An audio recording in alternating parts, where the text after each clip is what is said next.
ጎንደር ስትነሳ የአፄ ፋሲል ቤተ መንግስት እንደሚነሳው ሁሉ ጥምቀቷም አብሮ ይነሳል። ታዲያ ከዓመታት በፊት የመጨረሻ ዓመት ተመራቂ ተማሪዎች ውስጥ አንዱ የሆነው ሲሳይ ታቦቱ ወደ ጥምቀተ ባህሩ ከመውረዱ አንድ ቀን ቀደም ብሎ ከማራኪ ካምፓስ ወደ ፒያሳ የበዓሉን ድባብ ለመታደም በዛውም የመጨረሻ ዓመት ተማሪ በመሆኑ ወደ ግምጃ ቤት ማርያም ሄደው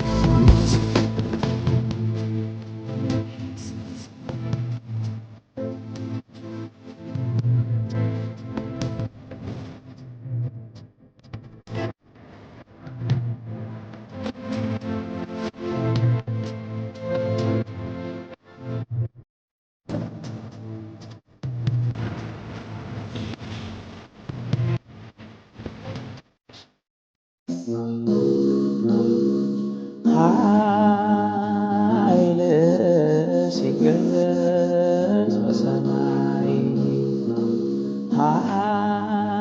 ኃይል ሲገለጽ በሰማይ አቤት ማን ይቆም አስጀምሮ ለሚያስጨርሰኝ ልጅሽ ለክብሩ መገለጫ ጠይቄሽም ላላጎደልሽብኝ እናቴ እንኳን በሰላም አደረሽኝ እያለ ጧፉን ከነስልኩ አስቀምጦ ተንበርክኮ ያነበንባል። ታዲያ በዚህን ጊዜ ነበር ከጨዋ ሰፈር በህብረት ትምህርት ቤት በኩል አድርጌ ከጥራ 1 እስከ አስተሪዮ ማርያም ድረስ ወደምትሞሸረው ጎንደር ፒያሳ ያቀናሁት።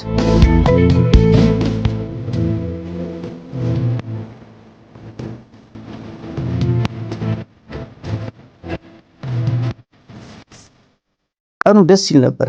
ፒያሳ መስቀል አደባባይን በጎን ትቼ በሚካኤል በኩል እንደተሳለምኩ ወደ ቆባስ ጥላ መራው።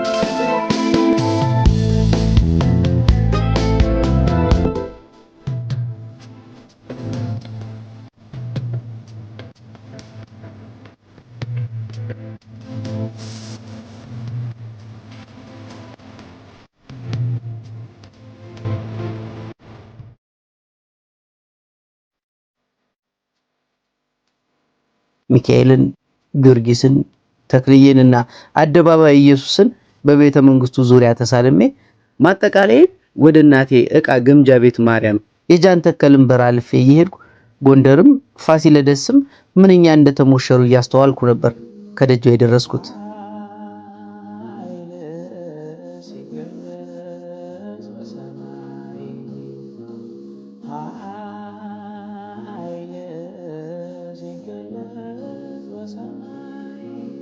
ታዲያ ወደ ውስጥ በገባሁበት ቅጽበት ነበር ከአውራ ጣት ያነሰኝ ስልክ ደረጃው ላይ ወድቃ የተመለከትኩት።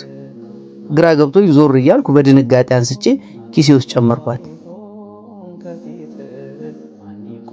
እናም ሰላም ለኪ ብዬ ተቀመጥኩ።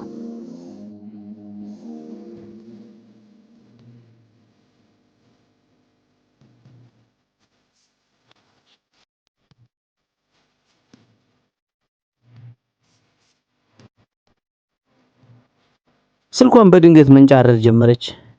ድንገት ብዬ ከኪሴ አውጥቼ ሄሎ ከማለቴ ይቅርታ የኔ ወንድም የስልኩ ባለቤት ነኝ በማለት ረስቶት እንደሄደ ነገረኝ። እኔም ፒያሳ ሲኒማ በሩ ጋር ጠብቀኝ ወይም ኢትዮጵያ ሆቴል አልኩትና በሽታ ስልኩ ተዘጋ።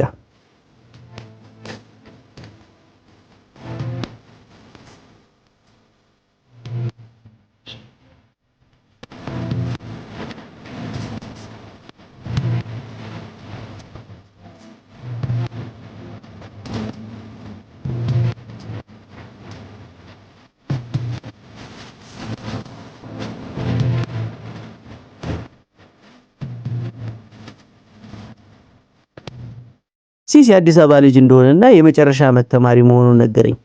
እኔም የጎንደር ልጅ እንደሆንኩ ስነግረው ፈገግ እያለ ጎንደር ከተማዋን ታስጎበኘኛለህ አለኝ። እሺ ብዬው ስልክ ተለዋወጥን። ከዚህን ጊዜ ጀምሮ ነበር ከሲስ ጋር መደዋወልም አብረን ማምሸትም የጀመርነው። እናም ሲስ ጥምቀትን በጎንደር በየዓመቱ በሰላም ካደረሰኝ አልቀርም ብሎ ቃል ገባልኝ። በዓሉንም አብረን እንደምናሳልፍ ነገረኝ።